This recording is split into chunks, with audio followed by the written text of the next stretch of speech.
Hey buddy, had a great morning so far here. It's Tuesday, a little bit of the recap on the daily vlog. Headed down here to downtown Wausau. Started out my morning for a Wausau area silver pageant we're looking to put on with some of the local nursing homes, assisted living facilities, senior living community areas, and just recognize those that are age 75 and older, and not only their contributions in the past, but what they're doing currently right now. Maybe recognize some of their talents and be able to really highlight the stories of people's lives. And I really like that phrase. Got it actually from Ressalon Funeral Homes last week. The president, she spoke, and that's exactly what she said. She wants to be able to, even if you decide to get cremated, have a resting place, so that way your ancestors can find out, your children and grandchildren can have a place to be able to be remembered of your story and of your life. And isn't that exactly what a cemetery is meant to really be? And the funeral processions is really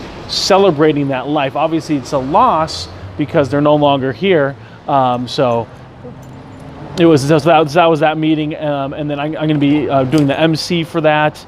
And so just going through some of the details. Because of my skill set in marketing, I ended up talking a little bit about that. And then so looked on Facebook, there's some birthdays coming up. And so here, one of the owners of a Maximo first class in real estate, first class in real estate is here. So I want to be able to drop off a little happy birthday card from her, Carrie Ann and I, my partner.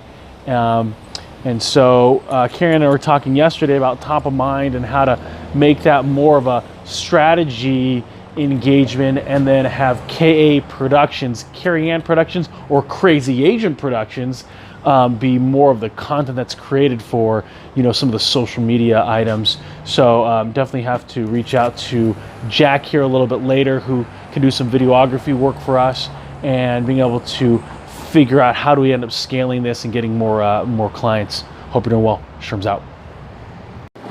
Sometime in life, things just are regarding to situations, not good or bad.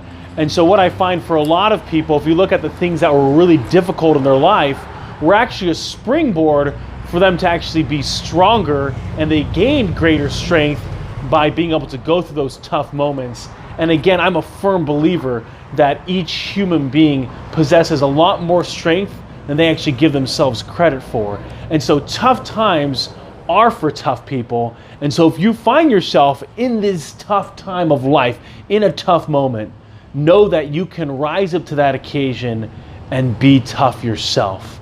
And it's easy to say. I know it's more difficult to experience and go through. And I hope that you can believe that there's a glimmer of strength, a little inkling in there that you can overcome what you're experiencing right now. Sherm's out.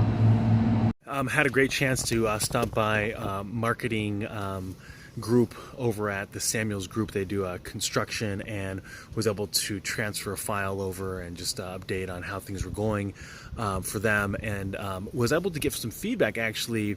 I was talking to Vanessa, who's on the show yesterday, 93.3. You're on with On, the radio station segment that I have, where we're highlighting local business owners and also employees in the area, just some of the great things that's happening in our community. And I was talking to her about going live and the notification that gets sent to a higher percentage than sometimes your posts. And so she was saying that her live segment, although it had some good viewers, but it's getting a lot of engagement. And so just the power of using that live function was really neat for her to be able to experience that. And then finished off visiting with a friend of mine, and one of the things that we ended up talking about was the screen time when it comes to being a parent and dealing with children. Number one is you can't ignore any of this social media stuff. Just because it didn't exist when we were kids doesn't mean that it's not a value, and you need to understand that people are going to come at the kids, and so you need to be able to talk to them about bullying, and you talk to them about blocking and deleting and muting people and unfollowing people, so that way they can make good decisions. At the same time, make sure that there's a limit on total screen time, whether that's TV or YouTube or Netflix or Redbox or Twitch. Everything that that someone could be doing and consuming is making sure that there's a limit on it. And again, whatever makes sense for you and your family, I think it makes sense to be able to have some kind of limit on the parameters of what is happening there. not because it's going to rot their brain. I don't believe that that's true. It's that you need to be able to identify that they can be doing other things with their time. Just like it's like if a kid that all they wanted to do was read, I want them to be able to go outside and enjoy the beautiful world that we live in and not get stuck on what's happening just in one segment of life, right? So that way they get variety. There is value in that. So had a good conversation, and might be something that you need to address to parents here locally, maybe at the local public library, and just talk to them about social media, just because there is a difference on the way that we're using it for business and the way that we're engaging with people versus what's happening with their children. They need to understand that as well. Hope you're doing well. Sherman's out.